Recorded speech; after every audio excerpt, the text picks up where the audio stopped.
We going here? Welcome to albertnet. Today we'll discuss the pros and cons of co-sleeping. Co-sleeping is a very controversial practice. You either swear by it or utterly denounce it. The chances of constructive dialogue between people on opposing sides of this issue are negligible. Here I examine both perspectives to help you make an informed choice. We'll start with the benefits. It's pretty obvious why co-sleeping seems desirable. There's no putting to bed ritual required, which simplifies the bedtime routine. Even more obviously, there is the intimacy and bonding that are so crucial and so sweet. Quote, "There is an instinctive desire to be close to your baby face," says Sunita Gupta, a pediatric registered nurse in Austin, Texas, in this article. There's a link on my blog, obviously. "Working people who don't get this closeness throughout the day often look to bedtime to achieve it," unquote. This is the easy side of the equation, of course. So why are so many people dead set against this fairly intuitive practice? This brings us to the downsides of close sleeping. Consider this scenario. You've fallen asleep reading in bed, and as you roll over on your side and turn out the lamp, you're aware of this warm presence right up against your belly, all snuggled up. How wonderful. Perhaps you even sigh contentedly as you drift off to sleep. And all is well until the wee hours between perhaps 2 and 3 a.m. when you realize something is wrong. You feel this strange pricking sensation against your fingertips. Not quite awake, you move your hand, but then you feel that pricking feeling again and again. It's like a very faint electrical shock. And then there's this warm breath in your face, and you realize your little darling is wide awake and bored and biting you. No, she's not trying to hurt you, just to wake you up.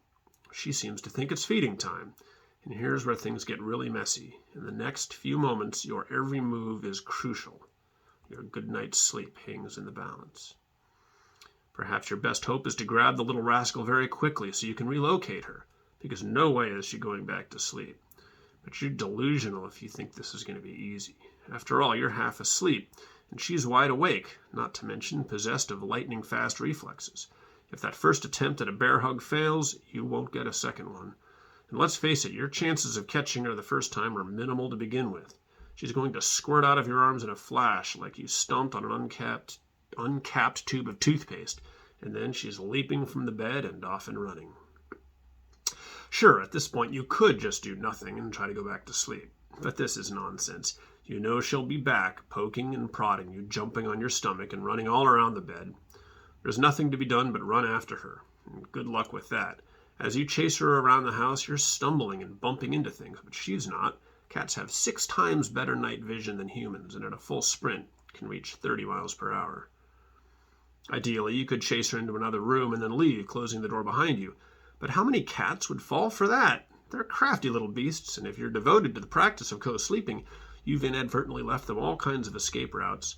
The conventional wisdom says that if you simply feed your furry feline, she'll be satisfied and will come back to bed. This is kind of true in the sense that she will come back, but she's not coming back to sleep. She's bored. She wants to play. Cats never sleep through the night, hence the term catnap. Your night is ruined unless wiggling a piece of yarn for 5 minutes while your cat gets ready to attack it sounds like fun. Congratulations, you've just learned the hard way why so many warn against co-sleeping. A way forward? Okay, you might be saying, if co-sleeping is so fraught, do you have a better idea? Or maybe you're saying, isn't this the epitome of a first world problem? Or you're wondering, what is this blog and how did I get here? Well, I'll concede that decrying one bedtime formula without suggesting another isn't very helpful, so I'll do my best. To start with, take note that the longer you've been co-sleeping, the harder this is going to be. I'm not saying your cat will have developed a crutch or anything in terms of needing to co-sleep, because it's established fact that cats barely need humans at all, other than as providers of food and shelter. But they do develop habits which can make it difficult to end the co-sleeping cycle. When one night your cat finds your bedroom door closed, she'll just sit there and meow. Don't bother trying to outlast her. A cat cannot be Ferberized.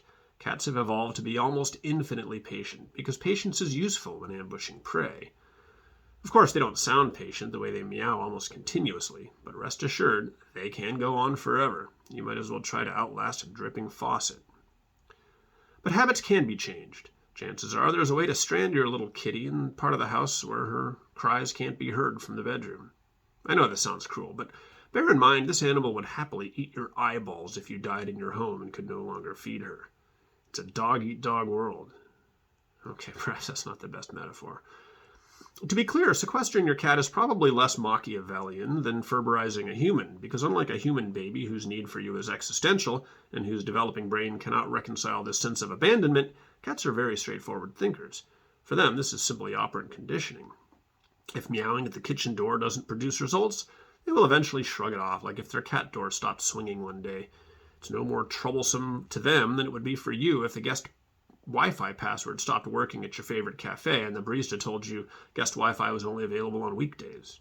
In good honor, frankly, but I digress. But what about your needs as a pet owner, or to be more woke about it, the human guardian of a companion animal? Honestly, this snuggle time probably means more to you than to your cat. Cats are loners, after all, which is why you can leave them home alone all day without them howling miserably throughout your absence like an abandoned pack animal, like a dog, for example. The solution, I think, is to get lap time with Kitty during the day, perhaps after dinner, by which I mean her dinner, when you're reading a book or watching a video. To many guardians, this seems like a recipe for rejection. Here you are, reclined in your lazy boy, blanket across your lap, book in your hand, clearly not going anywhere. But the cat simply doesn't show up. Happily, this is easy to solve. Just turn down your thermostat. You might be wearing the coziest cashmere sweater in the world, but if there's deliciously warm air gushing out of a heater vent, the cat's going to choose that every time. Get yourself a warmer throw blanket. I have a down-filled one. Nix the central heat, and you should be in business. This way, when it's your bedtime, it's hers too. Figure out a nice place for her to sleep. The crook of an armchair, a gap between throw pillows on a sofa. Sometimes even a cardboard box if that's where your little darling likes to sleep. And put her there before you retire. It's possible she will start to appreciate the ritual and won't even jump up and try to race you to the door as you leave. Caveat. Whatever approach you take to co-sleeping, I highly recommend you not talk about it with anybody. And why not? Because if your interlocutor agrees with you, that's bound to be a pretty boring conversation. And if he doesn't, well, then you've got a pointless argument on your hands, and all you'll do is lose face. This is too emotionally charged an issue to discuss rationally. You might as well talk about politics or religion. Their good night's sleep is not your problem. Am I a hypocrite then? No. This blog post and vlog being a one-way broadcast, I am not putting you on the spot here. Sleep with your cat or don't. I don't need to hear about it. If you found this post useful, great. If you disagree with me, just close your browser and accept my apologies for wasting your time. And if you don't even have a cat, well then, why are you here?